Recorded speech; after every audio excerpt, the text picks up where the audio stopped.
Hola a todos. Hoy vamos a meternos a fondo con una de las preguntas clave en economía. ¿Qué pasa realmente cuando el gobierno interviene en un mercado que en principio funciona bien?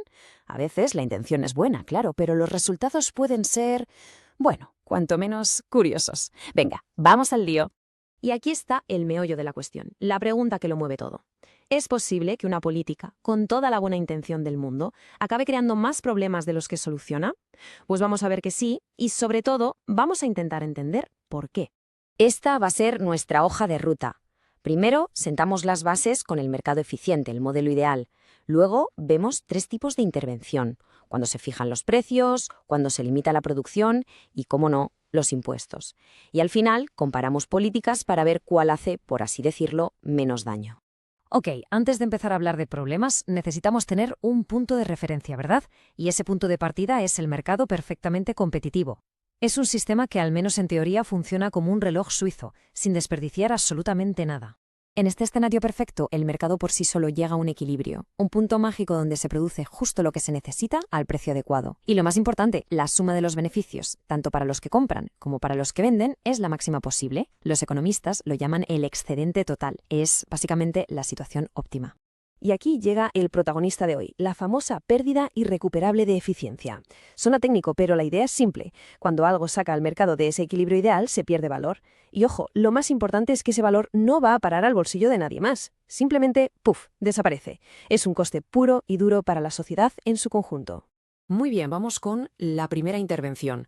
¿Qué ocurre cuando el gobierno entra y dice, oye, el precio no va a ser el que diga el mercado, va a ser este? Vamos a analizar los precios máximos y los precios mínimos.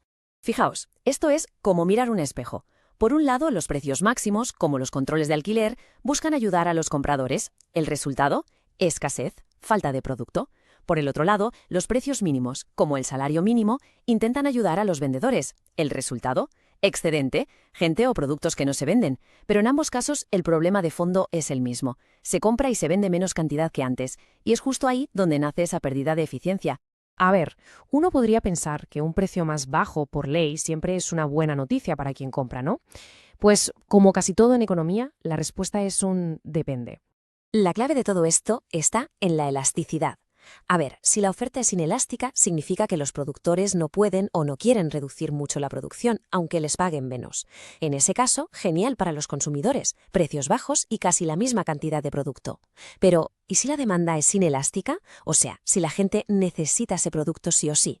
Ahí la escasez hace mucho daño, porque la gente que más valora ese bien, la que más lo necesita, se queda sin poder comprarlo. Vamos a llevar esto a un caso extremo para que se entienda perfectamente. Imaginemos un producto cuya cantidad es fija, que no puede cambiar, cueste lo que cueste. ¿Qué pasaría ahí? Pues aquí viene la sorpresa. La pérdida irrecuperable de eficiencia es cero. Exacto, no se pierde absolutamente nada de valor. Esto es genial, porque ilustra la idea a la perfección. Si la cantidad de producto que se intercambia en el mercado no cambia, no hay pérdida de eficiencia. Lo único que ocurre es una transferencia de dinero, de riqueza. Los productores ganan menos por el precio bajo, sí, pero esa misma cantidad la ganan los consumidores. El pastel total sigue siendo del mismo tamaño, solo se reparte de otra forma. Y ojo, que esto también funciona a la inversa con los precios mínimos. Se supone que son para ayudar a los productores, pero si la demanda es muy elástica, si los compradores son muy sensibles al precio, una subida puede hacer que dejen de comprar en masa, y al final los productores venden tan poco que sus ingresos totales acaban cayendo. La ayuda se convierte en un tiro por la culata. Venga, pasemos a otra forma de intervenir. A veces, en lugar de tocar el precio, el gobierno lo que hace es limitar directamente la cantidad. O sea, dice, de esto solo se puede producir o vender X cantidad. Y esto que parece muy teórico, en realidad lo vemos por todas partes.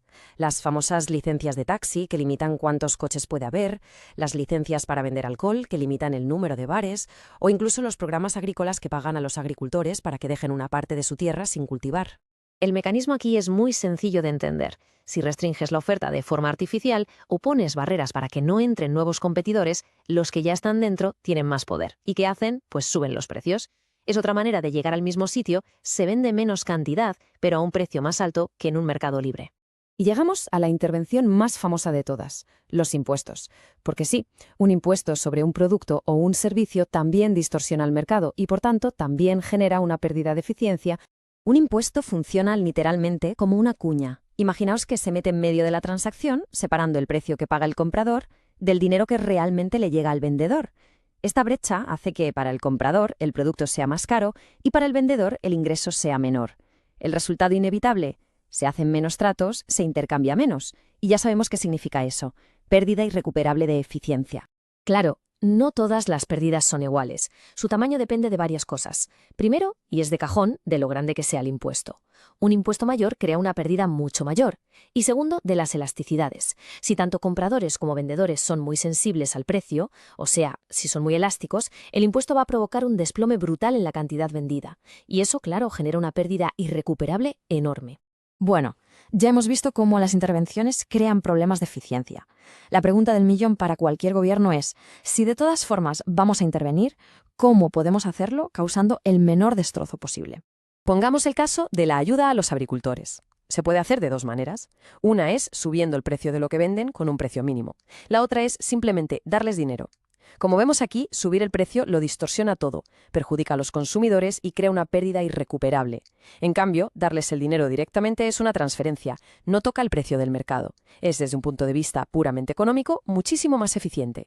Otro dilema clásico: proteger la industria local de las importaciones. Se puede hacer con un arancel, que es un impuesto, o con un cupo, que es un límite de cantidad. Las dos cosas suben el precio dentro del país y perjudican a los consumidores. Pero hay una diferencia fundamental. ¿Quién se queda con la pasta extra? Con el arancel se la queda el gobierno en forma de recaudación.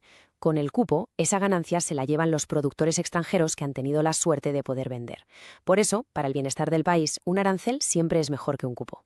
O sea que la conclusión aquí es bastante clara, ¿no? La forma en que se hacen las cosas importa, y mucho.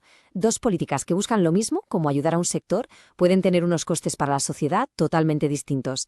Entender esto es clave para poder elegir la opción menos mala. Y todo esto nos deja con una última pregunta en el aire. Si desde la lógica económica algunas políticas son claramente peores que otras, ¿por qué los gobiernos insisten en usarlas? Es una pregunta que ya se sale de la economía pura y dura y nos mete de lleno en el mundo de la política, de los grupos de presión. En fin, algo para darle una vuelta.